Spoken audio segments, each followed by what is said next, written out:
Everyone. आज हम English की क्लास 8 के हनी ड्यू के चैप्टर फर्स्ट को डिस्कस करेंगे, जिस चैप्टर का नाम है the best Christmas present in the world. दुनिया में सबसे अच्छा क्रिसमस का प्रेजेंट को हम गिफ्ट भी बोलते हैं। प्रेजेंट गिफ्ट को बोला जाता है दुनिया का सबसे अच्छा क्रिसमस। बिफोर यू रीड, पढ़ने से पहले, देयर आर सम डेट्स और period of time in the history of the world. संसार में कुछ डेट्स ऐसी होती है, कुछ पीरियड्स ऑफ टाइम कुछ समय ऐसा हो जाता है इतिहास में, वर्ल्ड के इतिहास में, that are so significant that everyone knows and remembers them. वो इतने सिग्निफिकेंट होते, इतने इम्पोर्टेंट हो जाते हैं उस चीज़ को कि हर कोई उनको जानता है। नोज, एवरीवन नोज, सभी उसे जानते हैं, एंड रिमेंबर्स दैम, और उसे याद रखते हैं। सभी उसको यह याद रहता है उन्हें जानते हैं और याद रखते हैं। द स्टोरी, वो डेट और टाइम पीरियड याद रहता है, इतने इम्पोर्टेंट हो जाते हैं, वो सिग्निफिकेंट हो जाते हैं। The story you will read, जो कहानी आप पढ़ेंगे, mention one such date and event, वो मेंशन करती हैं एक डेट, एक इवेंट, एक घटना को, एक डेट को मेंशन करती हैं, एक घटना को मेंशन करती हैं। A war between the British and the Germans in 1914, एक वॉर हुई थी, एक युद्ध हुआ था ब्रिटिश और जर्मन के बीच में 1914 को, ब्रिटिश और जर्मन के बीच में हुई थी 1914 में। डेट याद रखना, 1914 को घटना जो हुई थी, वॉर हुआ था जर्मन और ब्रिटिश के बीच में। Can you gas which war it was? क्या आप जानते हैं, क्या आप गैस कर सकते हैं कि वो कौन सा युद्ध था, कौन सा वॉर था?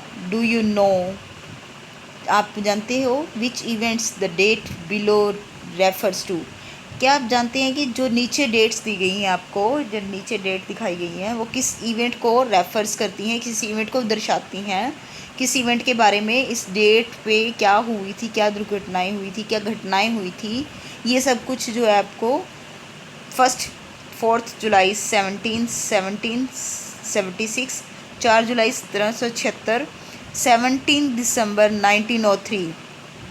903 इसको हमने O3 क्यों बोला? इसको ज़ीरो ही होता है, इसका मतलब ओ बोलते हैं इसको, इंग्लिश में नॉट भी बोल देते हैं। जैसे 101 को हम 1011, यहाँ पर नॉट NOT नहीं होती, कुछ और स्पेलिंग होती है। 101 यहाँ पर 1903, ठीक है। 17 दिसंबर 1903, 6 अगस्त 1945, 6 अगस्त 1945, 30 जनवरी 1948, 30 जनवरी 1948, 12 अप्रैल 1961, 12 अप्रैल 1961, 20 जुलाई 1969, 20 जुलाई 1969। The answer are on page 23। आपको पेज 23 पर सबके आंसर मिल जाएंगे, क्या क्या घटनाएं हुई थी इन डेट्स में, इसको डिस्कस करेंगे। फर्स्ट पार्ट 1 है हमारा इस चैप्टर का। आई spotted it in a junk shop in Bridport. Spotted, मिलना, स्पॉटेड मतलब मिलना, ये देखो यहाँ पर इसको मीनिंग दी हुई है, सॉ इट, फाउंड इट, या मैंने देखा या मुझे मिला। आई spotted it in junk shop, junk होता है कबाड़ी की दुकान, कबाड़ बेचने वाले की दुकान। ब्रिडपोर्ट एक प्लेस का नाम है, ब्रिडपोर्ट में कबाड़ी की दुकान में मुझे एक मिला था। आ रोल टॉप डेस्क, एक गोल, जो ऊपर से गोल होता है, एक रोल टॉप डेस्क मिला है मुझे कबाड़ी की दुकान में, ब्रिडपोर्ट में। द मैन सेड, आदमी ने कहा, it was early 19th century, ये 19th सेंचुरी यानी कि 19वीं शताब्दी से पहले का है, बहुत पुराना ये रोल टॉप जो है डेस्क है। ये कौन बात कर रहा है? ऑथर। एंड ओक, और ये किस लकड़ी का बना हुआ है? ओक, एक ओक लकड़ी होती है, बहुत अच्छी लकड़ी होती है ओक, जो ख़राब नहीं होती बहुत जल्दी से।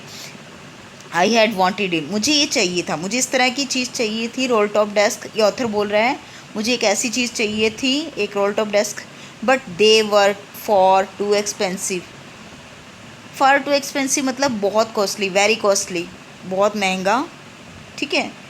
ये मुझे ख़रीदना था, मुझे इस तरह की चीज़ चाहिए थी, लेकिन बहुत ज़्यादा महंगी आती थी ये, जब भी मैं ख़रीदने जाता था तो मुझे ये महंगी लगती थी। ऑथर बोल रहा है, this one was in bad condition, ये जो था वो बैड कंडीशन में था, जो रोल टॉप डेस्क था। Roll top desk in several pieces, जो उसका रोल टॉप डेस्क थे उसका सेवरल पीस कई टुकड़ों में बटा हुआ था। वन लैंग क्लम्सली मैंडेड जो उसकी टांग थी, टेबल की एक जो टांग थी वो क्लम्सली मैंडेड थी। मतलब क्लम्सली मैंडल मतलब ऑकवर्डली रिप्रेस्ड, मतलब जो थी वो बहुत बुरी तरह टूट रिपेयर किया हुआ था। Scorch marks all down one side, और इसके एक साइड पे बहुत सारे स्क्रॉच मार्क, मतलब उस पर जैसे जल चुके निशान होते हैं। स्क्रॉच मार्क मतलब बर्न मार्क्स, जले हुए के निशान थे उस टेबल पर, उस पर जलने के निशान थे। It was going for little money, ये जो था बहुत थोड़े पैसे का मिलने वाला था, बहुत सस्ता। I bought it, I could restore it, I thought, मुझे लगा मैं इसे रिस्टोर कर सकता हूँ, मैं इसे रिपेयर कर लूँगा, मुझे ख़रीद लेना चाहिए। रिस्टोर मतलब रिपेयर कर लेना। It would be a risk, ये रिस्क भी था एक ख़रीदना, कि ऐसे टेबल ख़रीद रहे हैं जो टूटा पड़ा था। रिस्क था ये, कहीं से भी कुछ भी उसका सही नहीं था। अ चैलेंज, मेरे लिए एक चैलेंज भी था, एक चुनौती थी। But I had to have it, लेकिन मुझे वो चाहिए था, मुझे इसे लेना था। आई पेड द मैन, मैंने उस आदमी को का पैसे पे किए उस डेस्क के। And brought it back to my work room at the back of the garage, और मैं उसको अपने वर्क रूम में ले आया। अपने गैरेज के बैक में मेरे एक वर्क रूम था जहाँ मैं ऐसे सामान को रखता था, वर्कशॉप जिसको बोल देते हैं, वर्कशॉप थी गैराज के बैक में, मैं वहाँ रखता था। वहाँ पर मैं उसको टेबल को लेकर आया वापस। I began work on it on Christmas Eve, मैं इस पर क्रिसमस के ईव, क्रिसमस का एक जो एक दिन पहले जो टाइम होता है उसको क्रिसमस ईव बोलते हैं।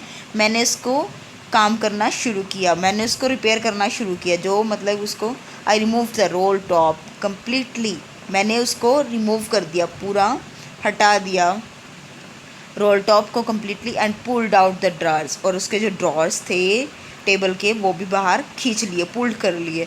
The veneer had air lifted almost everywhere, veneer मतलब होता है जो उसकी वीनीर मतलब होता है थिन लेयर ऑफ प्लास्टिक और decorative wood on furniture of cheap wood, जिसको प्लाई बोल देते हैं हम, ठीक है। डेकोरेटिव वुड एक जिसको हम ऊपर सनमाइका लगा देते हैं हम टेबल के फर्नीचर के ऊपर, जो लकड़ी घटिया लकड़ी होती है, सस्ती लकड़ी का फर्नीचर बना के उसके ऊपर अच्छा सा एक थिन लेयर बनाई जाती है, सनमाइका लगाई जाती है, उसको विनीर बोलते हैं।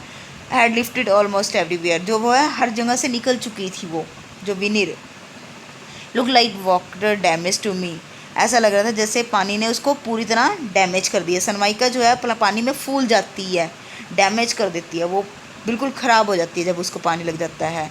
ये बहुत ख़राब हो चुका था, पानी ने बहुत ज़्यादा नुकसान कर दिया था, क्योंकि वो आग में जल चुका था और उसकी वजह से पानी से वो बुझाई गई थी आग, और वो नुकसान हो चुका। बहुत fire and water had clearly taken their toll on this task, जो बोथ आग और पानी दोनों ने क्लियरली टेकन मतलब इसको बिल्कुल पूरी तरह से जो टॉल था उसको डैमेज कर दिया था, डेस्क को टॉल ऑन मतलब डैमेज कर देना, उस टेबल को उस डेस्क को पूरी तरह से डैमेज कर दिया। The last drawer was stuck fast, जो लास्ट ड्रॉर था वो स्टक फास्ट मतलब शट टाइट, बहुत ज़ोर से चिपका हुआ था वो, मतलब कि अच्छी तरह से बंद था वो, उसको खींच नहीं रहा था वो ईज़िली, वो बहुत ज़्यादा चिपक गया था उस पर। I tried all I could to ease, मैंने पूरी कोशिश की, I could to ease it out gently, और मैं इसको आसानी से निकालना चाहता था। ईज़ मतलब इट,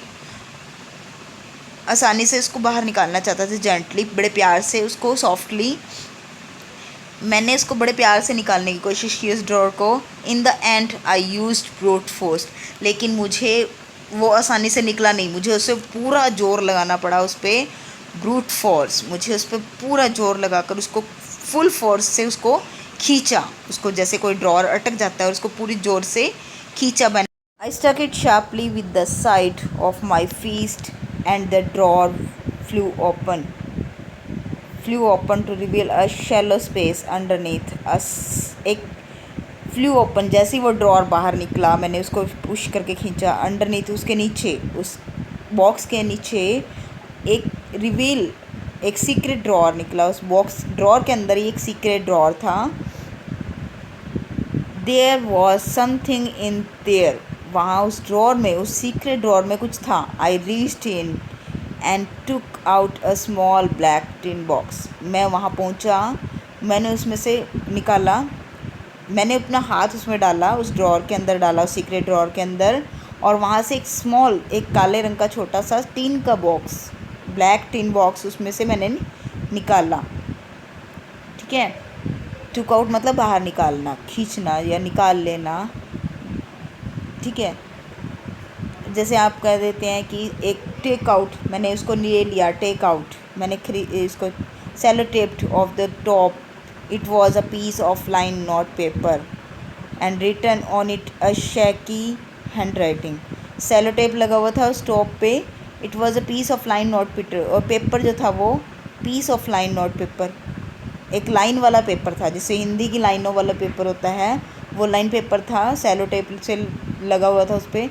और उसे एक शेकी हैंड राइटिंग, मतलब शेकी मतलब होता है ट्रैम्बलिंग, ट्रैम्बलिंग हैंड राइटिंग में, जिसको कहते हैं कंप कंपाते हुए हाथों से, मतलब थोड़ा हाथ जैसे कंप कंपाता है, थोड़ा शेक कर रहा होता है, शेक बोलते हैं, shaky hand writing. Trembling hand writing से लिखा हुआ है जिम्स लास्ट लेटर, मतलब जिम का लास्ट लेटर, आखिरी पत्र जिम का, रिसीव्ड जनवरी 25, 1915। ये डेट याद रखना क्योंकि ये क्वेश्चन आंसर में आती है बीच में। रिसीव्ड 20 जनवरी, हमने 25 जनवरी 1915 को, to be buried with me when the times comes.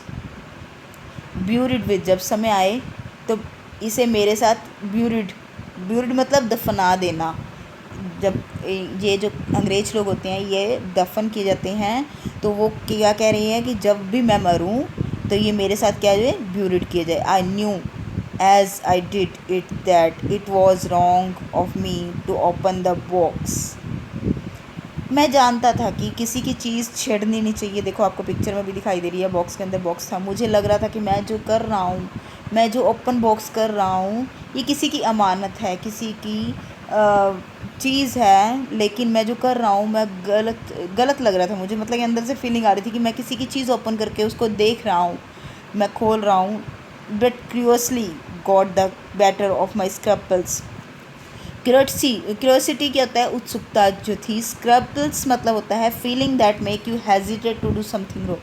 स्क्रैपल्स मतलब होता है थोड़ा डरना, फीलिंग करना, हेजिटेट होना है, थोड़ा हेजिटेशन होना किसी चीज़ को।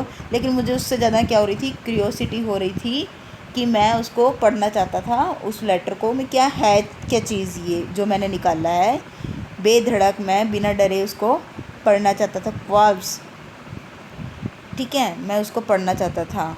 इट यूजली डज़, उत्सुकता जो थी वो, क्यूरियोसिटी थी वो बेटर लगी मुझे मेरी स्क्रैपल्स से, मुझे मेरी हेजिटेशन से।